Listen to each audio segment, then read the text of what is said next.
दूल्हा और दुल्हन का कमरा रंगों, रोशनियों और फूलों से सजा महक रहा था।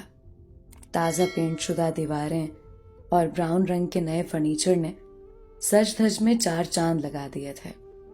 बेड के चारों अतराफ आराइशी लड़ियां झूल रही थीं और बेड क्राउन के ऐन ऊपर दीवार पर फूलों की पत्तियों से बड़ा बड़ा शादी मुबारक लिखा था। बेड पर बनफशी रंग की मखमली बेडशीट बिछी थी और उसके दाहिनी तरफ सफेद कुर्ता शलवार में मलबूस दूल्हा राजा निखरा सुथरा मगर कुछ थका हारा सा गाव तकिए से टेक लगाए नीम दराज था। आज उसकी शादी खाना आबाद को 3रा दिन था और अभी थोड़ी देर पहले ही उसकी दुल्हन रिवाज के मुताबिक अपने बहन भाइयों और कजन्स के हुजूम के हमरा मैके से धारी थी। शादी के हंगामों और भागम दौड़ी में वो थक कर निढाल हो चुका था। कमर अलग तख्ता बनी हुई थी। अब ये 2 घड़ी फुर्सत नसीब हुई थी तो वो बेड पर ढह सा गया था। एयर कूलर की ठंडी हवा के झोंके लोरी का काम दे रहे थे। आंखें आपो आप बंद हुए जा रही थीं।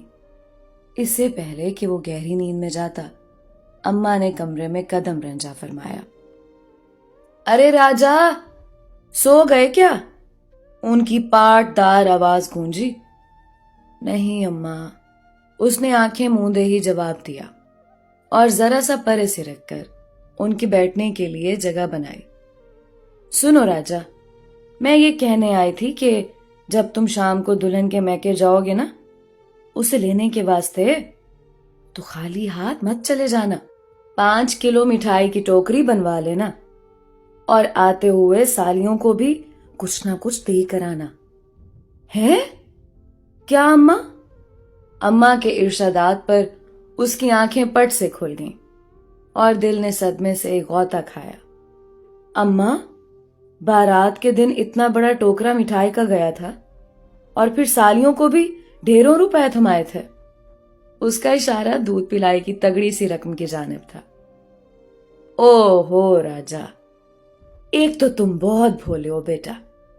वो तो थी बारात की रस्में, आज तो दुल्हन मुकलावे गई है और तू पहली बार उसे लेने जा रहा है।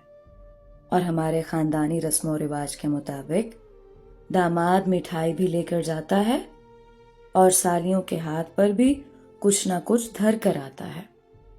अम्मा ने रसान से उसे समझाया तो उसके मुंह से एक करहा निकल गई।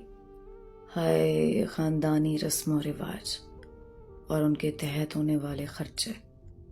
अब जो शादी के बाद 4 पैसे जेब में बचे थे, लगता था उनका भी कला कमा होकर रहेगा। उसने एक ठंडी आ भरी।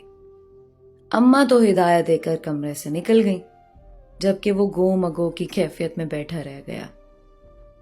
राजा की शादी घर की आखिरी शादी थी, इसलिए घर वालों और बाहर वालों सभी ने जी भर के दिल के अरमान निकाले थे। इस महंगाई के दौर में अरमान कौन सा मुफ्त निकलते हैं, ढेरों रुपए खर्च होते हैं, जो कि राजा गरीब की जेब से ही निकलवाए गए थे। यूं तो 6 बहन भाइयों में उसका नंबर फकत 3रा था, मगर शादी सबसे आखिर में हो रही थी। उसका भी एक पसे मंजर था। सबसे बड़े अख्तर भाई थे, अम्मा अब्बा के पहलोटी के बेटे, इंतहाई लाडले। अभी ग्रेजुएशन ही किया था कि अम्मा अब्बा को उनके सेहरे के फूल खिलाने का अरमान जाग उठा।